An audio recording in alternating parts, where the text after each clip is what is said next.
தேனி அருகே சுற்றுலா பேருந்தில் மின்சாரம் பாய்ந்து பள்ளி மாணவர்கள் 2 பேர் உயிரிழந்தனர். மதுரை மாவட்டம் அச்சம்பட்டு பகுதியைச் சேர்ந்த மாணவர்கள் தேனி மாவட்டம் பெரியகுளம் அருகே உள்ள சோத்துப்பாறை அணைக்கு சுற்றுலா சென்றனர்.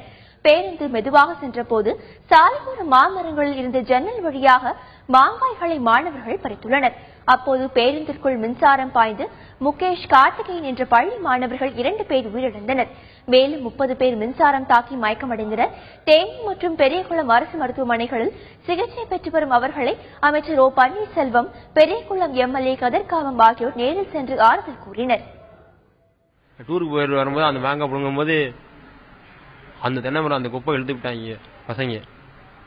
இழுத்தோடனே அந்த கரண்ட் பிள்ளை அடிச்சு அவனே காலியோட கரண்ட் சொன்னோன்னா அங்கே நிப்பாட்டி அம்மனியை தூக்கி எனக்கு மொத்தம் என் மேலே சாஞ்சிட்டாங்க. மொத்தமா பசங்க மேலே சாஞ்சிட்டாங்க. சாஞ்சிதான் எனக்கு இங்கே அடி மொத்தமாக அடி வலி தாங்க முடியாமல் அங்கனே கடந்து மொத்தம் தீட்டு வந்தா வண்டியில் பஸ்ஸில்.